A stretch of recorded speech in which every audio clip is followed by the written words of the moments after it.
काँग्रेसकडे आता महायुती सरकारवर टीका करण्यासारखं काहीच राहिलेलं नाही। कारण ज्या पद्धतीमध्ये विकासाच्या बाबतीत महायुती सरकार महाराष्ट्रात काम करतंय, महिला असो, युवा वर्ग असो, शेतकरी असो, ज्येष्ठ असो, समाजातल्या विविध वर्गासाठी अत्यंत धडाकेबाज असे निर्णय घेत सरकार काम करत असल्यानं निवडणुकीत आपलं काय होणार यानं महाविकास आघाडी भयभीत झाले। आणि मग जे लोकसभेला खोटं नेरेटिव्ह सेट करून यश मिळालं, तशाच पद्धतीनं आंदोलनं, नेरेटिव्ह, वातावरण तयार करून आपल्याला राजकीय लाभ निवडणुकीत मिळतोय काय, ह्याच्यासाठी या आंदोलनाचा केविलवाना प्रयत्न महाविकास आघाडीकडून, काँग्रेसकडून दिसतोय। भाऊ, अजित पवार गटाच्या बैठकीत आता जागा वाटपावर चर्चा झाली आणि अजित पवार गटाकडून 70 पेक्षा अधिक जागा ज्या आहेत त्यावर दावा करण्यात आला। मला वाटतं तिन्ही नेत्यांमध्ये, तिन्ही पक्षामध्ये उत्तम प्रकारचा समन्वय आहे। तिन्ही नेते, आमचे दिल्लीचे नेते यांच्याशी समन्वय साधत जागा निश्चिती त्या ठिकाणी होईल, कुठल्याही प्रकारचं आमच्यामध्ये विसंवाद नसेल। त्यामुळे मागायला कोणी किती जागा मागत असल्या तरी व्यावहारिक निवडून येण्याचा दृष्टिकोन आणि त्या मतदारसंघातील त्या पक्षाची क्षमता, तिथला असणारा मतदार, त्यांचा कल, या गोष्टीचा विचार करून अत्यंत समन्वयातून समंजसपणाने या ठिकाणी महायुतीचं जागा वाटप होईल। सर, अशी देखील एक माहिती मिळतेय की जे अजित पवार यांच्या पक्षातील नेते आहेत ते दिल्लीमध्ये तक्रार करणार आहेत तुमच्याच नेत्यांच्या विरोधात। का नितेश राणे असेल, हे वारंवार धार्मिक विषयांवरती भाष्य करतायत, एका विशिष्ट समाजाला, जातीला ते उद्देशून बोलतायत। आमच्या पक्षातल्या नेत्यांच्या संदर्भात आमचं पक्ष नेतृत्व दखल घ्यायला सक्षम आहे। काही सूचना असतील निश्चितपणे आमच्या राज्याच्या नेतृत्वाशी त्या ठिकाणी कराव्यात, परंतु त्या चार भिंतीतच असाव्यात।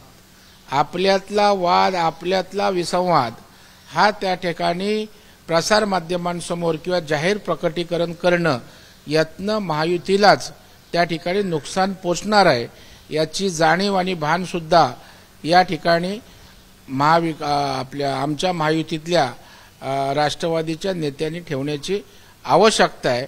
दोन्ही बाजूंनी अशा प्रकारचं बेताल वक्तव्य थांबलं पाहिजे जे त्यांच्याकडूनही होते। पुण्यामध्ये शरद पवार भाजपला धक्का देण्याच्या तयारीत असल्याचं समजलं जात आहे। तुमचे अश्विनी जगताप आमदार, विद्यमान आमदार आहेत, त्या काहीतरी तुतारी हातात घेण्याच्या तयारीत असतात? नाही, मला वाटतं या अजून बातम्या आहेत। अशा प्रकारे काय होईल असं मला वाटत नाहीये।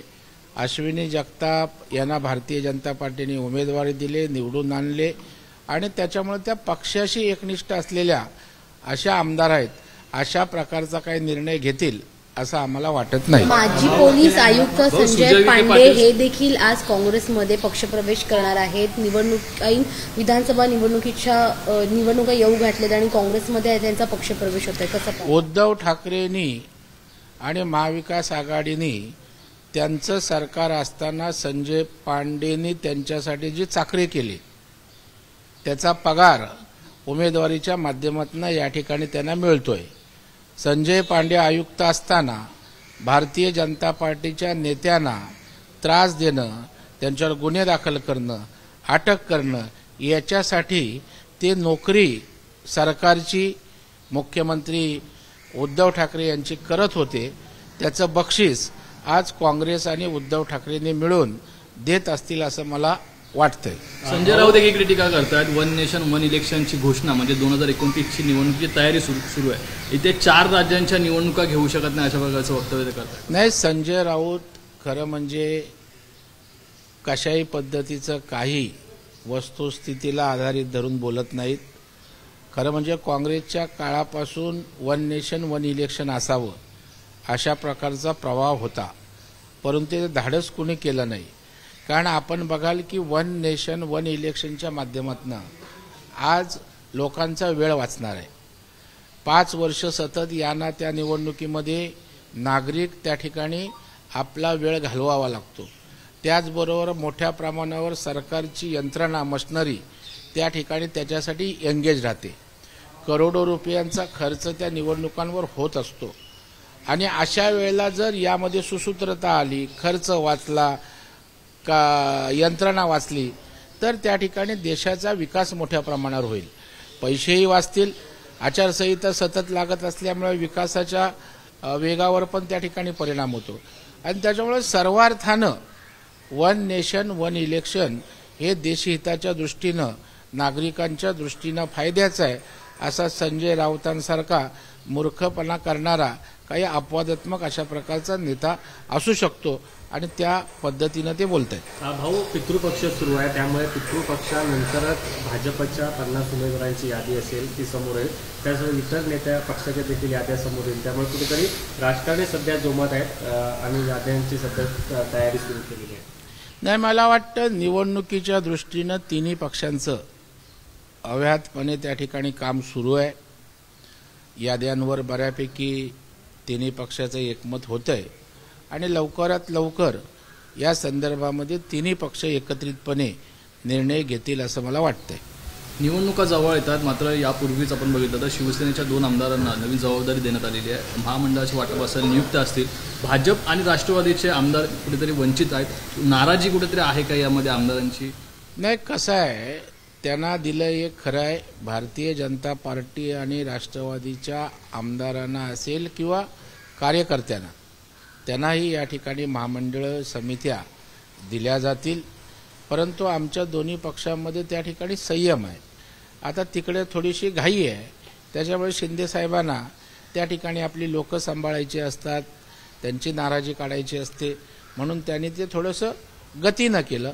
परंतु त्यांच्या पावलावर पाऊल ठेवून आता आम्हीही भारतीय जनता पार्टी आणि राष्ट्रवादीच्या अजितदादाची लोकंसुद्धा त्या ठिकाणी लवकरात लवकर नियुक्त्या होतील.